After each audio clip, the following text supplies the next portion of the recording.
The city's neon lights vibrated in the polished hood of the black BMW as it cruised up Las Vegas Boulevard. The man in the passenger seat was instantly recognizable. Fans lined the streets, waving, snapping photos, begging Tupac Shakur for his autograph. Cops were everywhere, smiling. The BMW 750 sedan, with rap magnate Marion Suge Knight at the wheel, was leading a procession of luxury vehicles past the MGM Grand Hotel and Caesars Palace, on their way to a hot new nightclub. It was after 11 on a Saturday night, September 7, 1996. The caravan paused at a crowded intersection a block from the Strip. Shakur flirted with a car full of women, unaware that a white Cadillac had quietly pulled up beside him. A hand emerged from the Cadillac. In it was a semi-automatic pistol, aimed at Shakur. 6 years later, the killing of the rap star remains officially unsolved. Las Vegas police have never made an arrest. Speculation and wild theories flourish in the music media and among Shakur's followers. One is that Knight, owner of Shakur's record label, arranged the killing so he could exploit the rapper's martyrdom commercially. Another persistent legend is that Shakur faked his death to escape the pressures of stardom. A year-long investigation by the Los Angeles Times reconstructed the crime and the events leading to it. Evidence gathered by the paper indicates the shooting was carried out by a Compton, California, gang called the South Side Crips to avenge the beating of one of its members by Shakur a few hours earlier.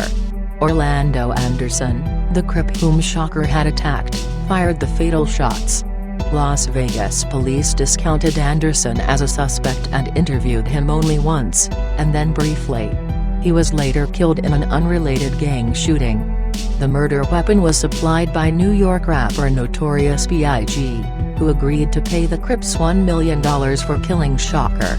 Notorious B.I.G. and Shakur had been feuding for more than a year, exchanging insults on recordings and at award shows and concerts.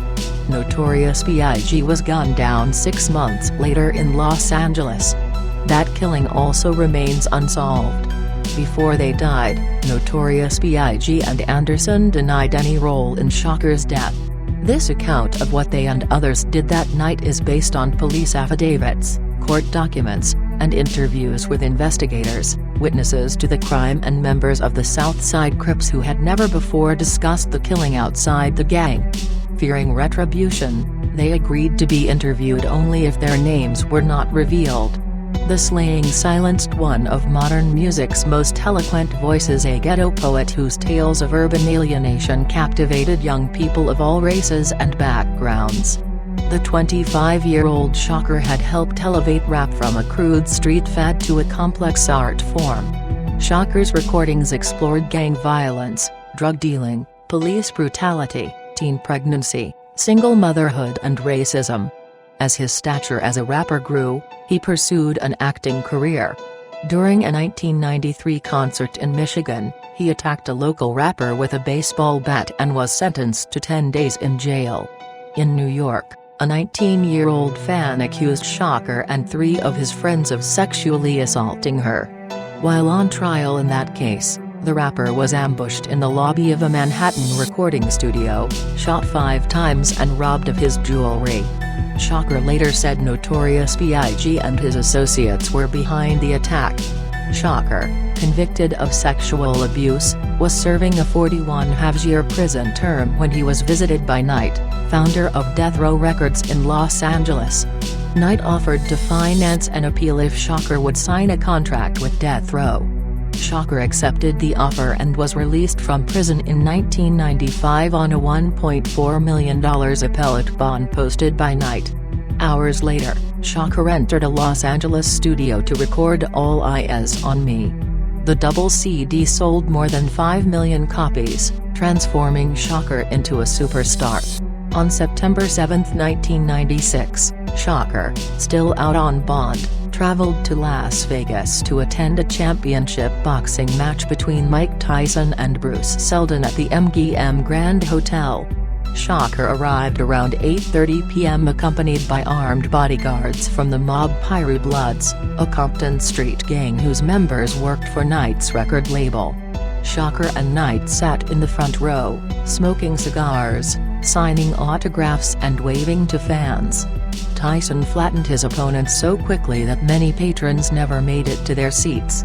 After congratulating Tyson, Shocker, Knight and a handful of bodyguards in silk suits headed for the exit. In the MGM Grand Lobby, one of Shocker's bodyguards noticed a member of the rival Southside Crips. The hoodlum standing in the lobby was Orlando "Baby Lane" Anderson, 21, a Crip who had recently helped his gang beat and rob one of Shocker's bodyguards at a mall in Lakewood, California. Anderson had a string of arrests for robbery, assault and other offenses. Compton police suspected him in at least one killing. After the beating of Shocker's bodyguard, Anderson had dared to rip a rare death row medallion from the man's neck, an affront to Knight's honor and a slight to the Bloods. The Bloods had been fuming for weeks, waiting to exact their revenge. Now, unexpectedly, there was Anderson, standing before them. Shocker charged the Crip. "You from the South?" he asked. Before Anderson could answer, Shocker punched him. His bodyguards jumped in, pounding and kicking Anderson to the ground. Knight joined in, too, just before security guards broke up the melee, which was captured by a security camera. Shocker and his entourage stomped triumphantly across the casino floor on their way out of the hotel. A bruised and shaken Anderson gathered himself off the floor in front of dozens of startled onlookers.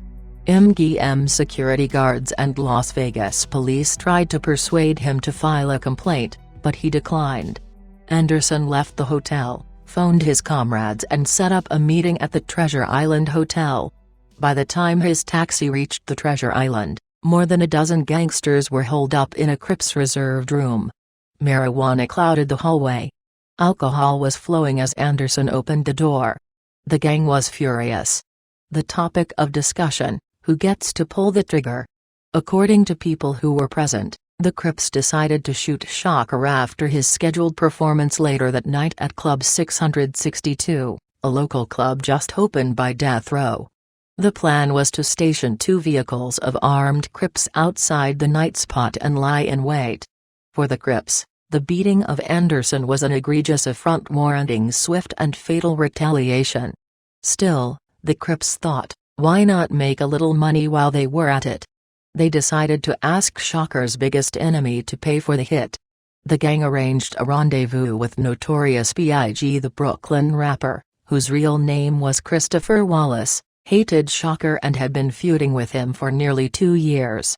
Once close friends, the two now ridiculed each other at events, in interviews and on recordings. In one song called "Hit 'Em Up," Shocker bragged about having sex with Wallace's wife and vowed to kill him. The threats between the rappers and their labels, Death Row and Bad Boy Entertainment, escalated into a series of assaults and shootings, one of which resulted in the killing of a Death Row bodyguard in Atlanta in 1995. Fearing for his safety, a friend of Wallace arranged for the Crips to supply bodyguards for the rapper whenever he traveled to the West Coast.